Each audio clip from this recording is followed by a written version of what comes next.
ഭക്ഷണം കഴിയുന്നതും കുറച്ചാൽ തടി കുറയ്ക്കാൻ പറ്റും എന്നുള്ളൊരു ചിന്താഗതിയുണ്ട്. ഭക്ഷണം കുറയ്ക്കുക എന്ന് പറയുന്നത് പ്ലേറ്റ് ബാലൻസിങ് ആയിരിക്കണം. നമുക്ക് ആവശ്യമുള്ള പോഷകാഹാരങ്ങൾ നമ്മുടെ ഭക്ഷണത്തിലൂടെ കുറച്ചാണെങ്കിലും നമ്മൾ എടുക്കുന്ന ഭക്ഷണത്തിൽ ഉണ്ടായിരിക്കണം എന്നുള്ളത് നിർബന്ധമാണ്. നമ്മൾ കഴിക്കുന്ന ഭക്ഷണത്തിൽ നമുക്ക് ഡെയിലി റിക്വയർഡ് ആയിട്ടുള്ള മെഗ്നീഷ്യം, പൊട്ടാഷ്യം, കാൽസ്യം ഒന്നും അടങ്ങിയിട്ടില്ലെങ്കിൽ നമുക്ക് വെയിറ്റ് ലോസ് ചെയ്യാൻ വേണ്ടി നമ്മൾ ശ്രമിക്കുമ്പോൾ ചിലപ്പോൾ വെയിറ്റ് ഗെയിൻ ആയിരിക്കും വരാം. അതിനൊരു റീസൺ എന്ന് പറയുന്നത് നമ്മൾ ഒത്തിരി ഫുഡ് കുറയ്ക്കുന്ന സമയത്ത് അതിനാവശ്യമായിട്ടുള്ള മെഗ്നീഷ്യം, നമുക്ക് ഡെയിലി റിക്വയർഡ് ആയിട്ടുള്ള മെഗ്നീഷ്യം ഇല്ലെങ്കിൽ നമുക്ക് സ്വീറ്റ് ക്രേവിങ് കൂടാനുള്ള കാരണമാവും. അത് കാരണം ചിലപ്പോൾ രാവിലെ തൊട്ട് വൈകുന്നേരം വരെ ഫുഡ് കൺട്രോളിൽ ഇരുന്ന ഒരാൾക്ക് ചിലപ്പോൾ നൈറ്റ് ആയിരിക്കും ക്രേവിങ് വരിക.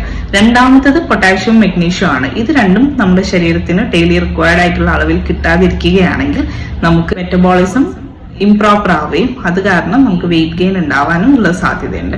അതുകൊണ്ട് നിങ്ങൾ വെയിറ്റ് കുറയ്ക്കാൻ ആഗ്രഹിക്കുന്നുണ്ടെങ്കിൽ പ്ലേറ്റ് ബാലൻസ് ചെയ്ത് റിക്വയർഡ് ആയിട്ടുള്ള ക്വാണ്ടിറ്റി ഉള്ള ഫുഡും അതുപോലെ തന്നെ നമുക്ക് ഡെയിലി റിക്വയർഡ് ആയിട്ടുള്ള മിനറൽസും വൈറ്റമിൻസും കിട്ടുന്ന രീതിയിലുള്ള ഫുഡ് ഹാബിറ്റ്സും ഫോളോ ചെയ്യും.